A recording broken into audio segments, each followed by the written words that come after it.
All right, let's dive into something pretty huge right now. Yeah. Lucha Haishi. Huge, yeah. This Chinese song that seems to have, like, captivated the world. Yeah, it's been really interesting to watch. 8 billion streams. Yeah. In just a few weeks. It's amazing how much discussion it's created, even among people who don't understand Chinese. Yeah, and people are, like, reading into the lyrics and, like, debating the meaning, and I've even seen some stuff about, like, geopolitics, like, people are connecting this to... Yeah, you see a lot of the same patterns that you see in other cultural phenomena where people try to map it onto their own reality. Right. And for this deep dive, you found this really interesting article on the Taiwanese platform. Yeah. Vocus. Your Vocus. And the author, The Bible is Life. That's an interesting pen name. Yeah, it's a very interesting pen name. Yeah. Connects Luocha Haishi with some pretty big ideas. Yeah. Like truth, illusion, even like making comparisons to biblical stories and philosophy. So, right off the bat, the article points out how much the song resonates with what it calls the Luocha phenomena. Okay, the Luocha phenomena. Which basically means worlds where beauty standards are totally messed up and truth gets lost in how things look. So like a world of appearances. Yeah, world of appearances, exactly. Okay, cool. Okay, I'm starting to see why people internationally are interpreting the characters as like Joe Biden or countries, Japan, South Korea. But I also saw something that the leader of the German political party, Alternative for Germany, interesting, has also embraced the song. Wow. So it's like this idea of a Luocha world isn't... I mean, it makes sense if you think about it. Yeah. It seems to be resonating with a sense of disillusionment with systems that feel rigged. Okay. Yeah. And that's something that people experience across cultures and political ideology. Right. And it's interesting because this whole theme of societal illusion is really rooted in the literary tradition. Luocha Haishi, the song itself is actually based on an 18th century Chinese short story. Oh, so there's like a story, the Luocha Haishi story. Right, also called Luocha Haishi. Okay. And it depicts this crazy city where everything is upside down, like beauty is distorted, and people are just constantly trying to like one-up each other with appearances. So the song is like a modern take on this classic story. You could say that. Bringing these themes of illusion and deception into like the 21st century. Exactly. And the article takes it even a step further by connecting it to biblical narratives. Okay. Biblical narratives. How so? Well, for example, it compares the story of Adam and Eve's original sin to the creation of this false city where illusion takes hold. Oh, okay. I see that. You know, the serpent's deception, the forbidden knowledge, it's all kind of there. Yeah, no, I'm seeing the connection. But Adam and Eve, to me, that always felt more like a story about temptation. Yeah. And disobedience. Right. I'm not sure I'm seeing the Luocha world part of it. Well, the article argues that, like, the consequences of that original sin, that separation from truth and genuine connection, that led to a world where illusion and deception became kind of the norm. Okay. Like, humanity entered this Luocha state where appearances and manipulation just overshadow real truth. Interesting. So you're saying that... It's like a fall from grace. Yeah, it's like the world kind of shifted because of that. Yeah, exactly. Okay, interesting. And there's another interesting parallel the article draws between King David's deception of Uriah and how the protagonist of Luocha Haishi has to conform to these messed up beauty standards of the city. Oh. Right. So both characters basically have to compromise their integrity to navigate this corrupt system. It's interesting. It seems to be saying that these themes of societal pressure and hypocrisy have been around forever. Oh, yeah. It's a tale as old as time. So it's not just about, like... It's not just about individual choices. Yeah, like what one person does. It's about the system. It's about the systems. The structures that kind of encourage this behavior. Okay, that makes a lot of sense. And to really drive that point home, the article quotes biblical passages about the deceitfulness of the human heart. Okay. Like Proverbs 26.24-26, which talks about people hiding their true intentions behind, flattering words. Right. So, So it's interesting to see how these ancient texts were already wrestling with the same complexities of human nature that we see reflected in Luocha Haishi centuries later. Yeah, no, that's super interesting. So we've kind of established that this song is touching on something. It's a timeless theme. Yeah, like really timeless and universal about human flaws and absolutely the struggle with illusion. Yeah. It's about the human condition. But I'm getting the feeling that there's more to it than just good versus evil, truth versus lies. Yeah, you're like it's more nuanced than that. It's more nuanced than that. And the article argues that Luo Chihaishi actually goes beyond simple binaries like that. And it points to a deeper issue of gisa. Gisa. Which is a Chinese word. Okay. That kind of encompasses cunning, deception, and manipulation. Gisa. I like that word. It's a good word. It is. That's a good word. It feels like it's more than just lying. It is. It's not just about outright falsehoods. Okay. It's about subtly manipulating the truth. Okay. For personal gain. Yeah. You know, creating an illusion that benefits you. Okay, so it's like bending the truth, but to your advantage. Exactly. Exactly. Okay. And the article uses this really vivid example from the song about this character, Ma Ji. Ma Ji. Who doesn't realize he's actually a donkey and sees himself as a chicken. Wait, he thinks he's a chicken? He thinks he's a chicken. That's wild. Right. Okay, but I see what you mean. Yeah, it's like he's so caught up in this distorted reality that he can't even see who he really is. That's exactly it. Okay, that's deep. That's a little scary. Yeah, a little unsettling. But yeah, profound unsettling. It is. It is, and it speaks to the power of this geisha. Yeah. This ability to not just deceive others, but to deceive ourselves. Oh, wow. Yeah. So if these characters in the song are all trapped in this web of geisha. It sees an illusion, yeah. Where does that leave us? Like the listeners, are we just That's a good question. Watching this happen? Or is there a way to, I don't know, break free? Well, that's where the sea market comes in. Okay, the sea market. Yeah. So it's in the title of the song, but it is. What does it actually mean? Like, what is it? So both in the original story and in the song, the sea market represents this superficial world that's obsessed with appearances and material wealth. It's all about like people putting on a show, trying to outdo each other, and and all that. Yeah. Genuine connection just gets lost. Right. In this pursuit of status and wealth. So it's like the perfect place for Giza to like thrive. Oh, absolutely. Yeah. It's like a breeding ground for Giza. Right. Right. And the article even compares it to the Pharisees in the New Testament. Okay. Those religious leaders who, preach one thing, but acted totally differently. Right, right. So that disconnect between words and actions. Yeah.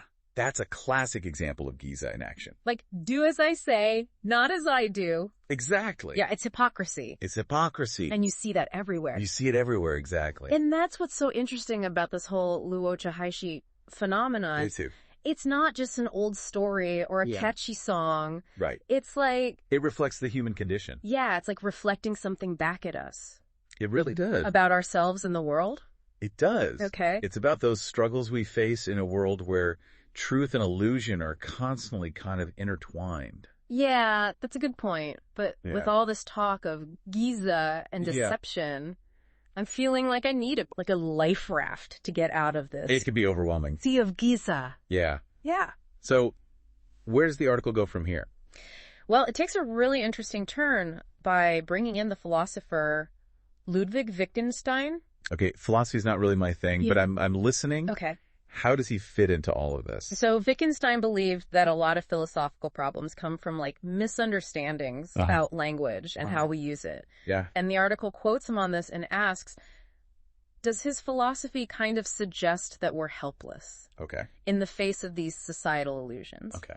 If language itself is so easily manipulated, how can we ever really know the truth? Yeah, I mean, that's a good point. It's a good question. If the tools we use to understand the world are flawed, can we ever really trust what we see and hear? It makes you wonder. It does. If we're all just swimming in this... In the sea of Giza. Giza, yeah, and we can't find our way out. That's a scary thought. It's a dilemma the article poses. Yeah. But it doesn't leave us in despair. Okay, good. Yeah. What kind of hope does it offer? Well, it all starts with honesty and transparency. Okay. The article emphasizes God's call for us to be open and genuine. Okay. And it even cites Hebrews 4:13, which basically says that nothing is hidden from God's sight. Okay, so instead of trying to hide our flaws and like project this perfect image. Yeah, it's about embracing authenticity. Yeah. It's about recognizing that true beauty and fulfillment, they come from embracing who we really are. Right. Not from trying to fit into some external standard. I like that.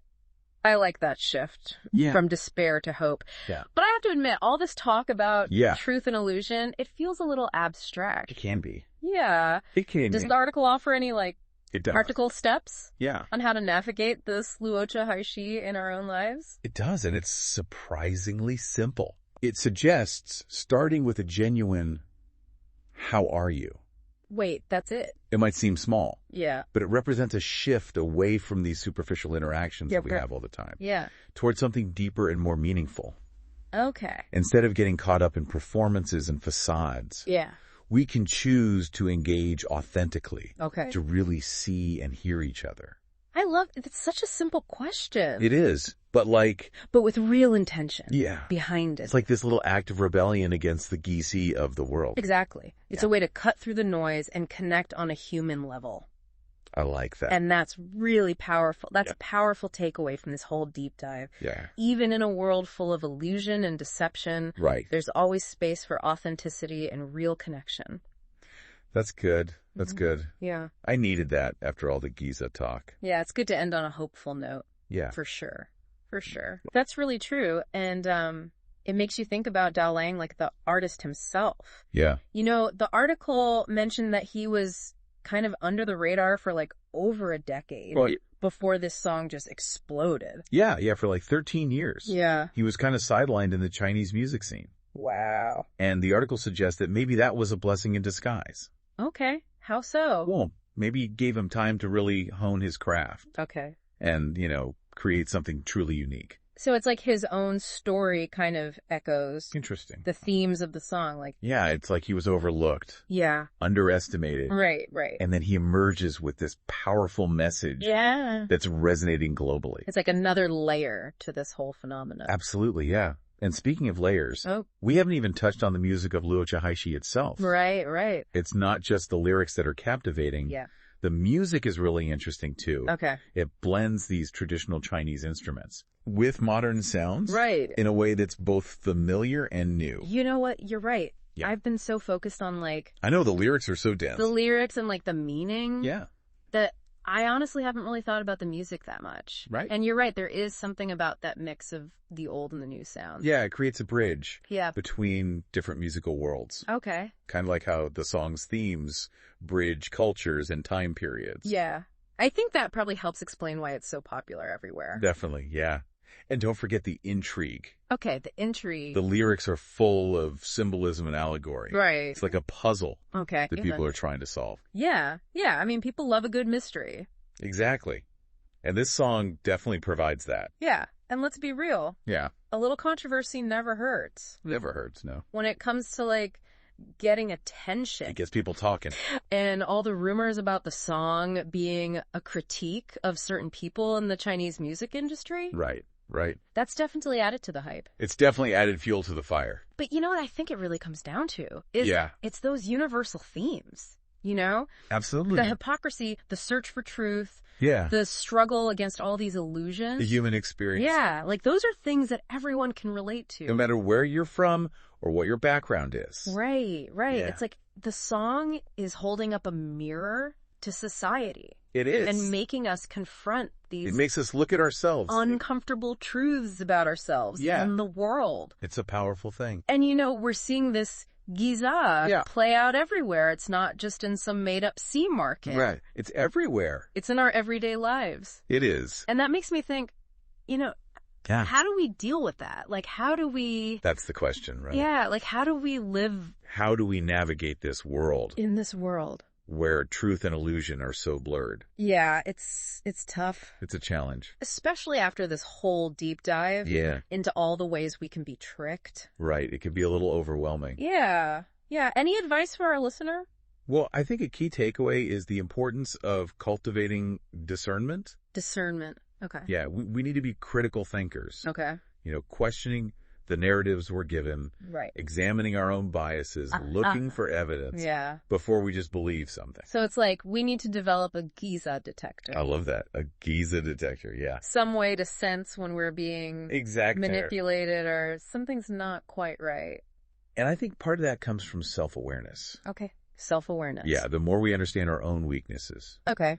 Our tendencies towards self-deception or falling for Giza. Right. The better equipped we are to recognize it out in the world. So it's not just about being suspicious of other people. Right. It's about looking inward. It's about looking at ourselves. Yeah, and confronting those things in ourselves. Absolutely. That might make us vulnerable to these things. It's about developing that inner compass. Okay. That sense of integrity. Right. That helps us stay true to ourselves. Yeah, yeah. Even when we're surrounded by Giza.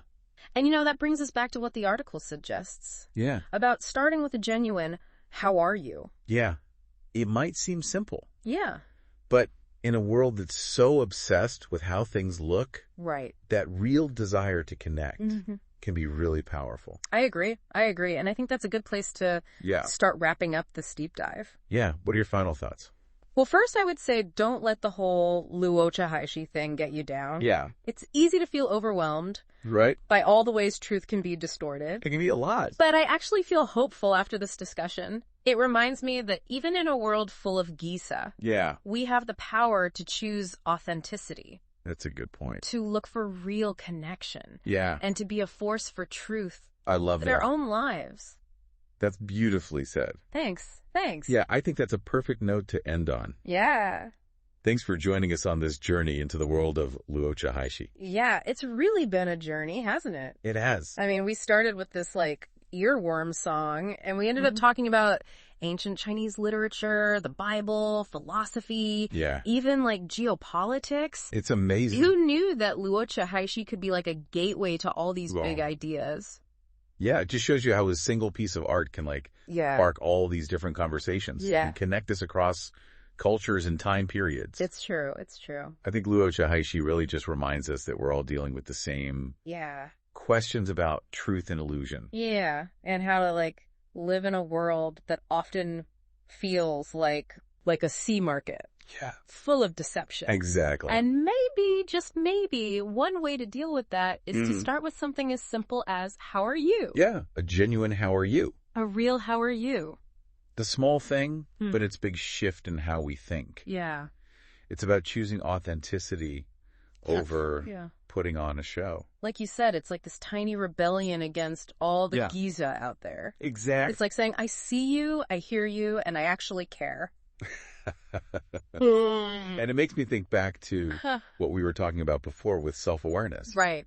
The better we understand, our own tendencies to fall for Giza, the easier it is to spot it out there in the world. So it's not just about being skeptical of everything we hear. Yeah. It's about knowing ourselves. It is. And the things about us that might make us more vulnerable to being deceived. Exactly. It's about building that inner strength, that integrity, so we can stay grounded even when there's chaos around us. Yeah, and I think that's the biggest takeaway from this whole deep dive. Yeah. Luo Chahaishi isn't just a catchy song or an interesting story. It's more than that. Yeah, it's like a reflection of what it means to be human. Yeah. The struggle between truth and illusion. And that struggle, it never really ends. No, it's always there. It's inside us. It's in the world around us. It's everywhere. So to our listener, maybe you'll hear Luo Chahaishi playing somewhere. Yeah. Maybe you'll just run into a situation that reminds you of this Luocha world. Yeah. Yeah. And we hope that this deep dive has given you some things to think about. Yeah. Some new ways of looking at things. New perspectives. Yeah, as you navigate your own sea market. Your own sea market out there. Yeah, and if you're feeling overwhelmed by all the Giza, remember what we talked about? Yeah, what's that?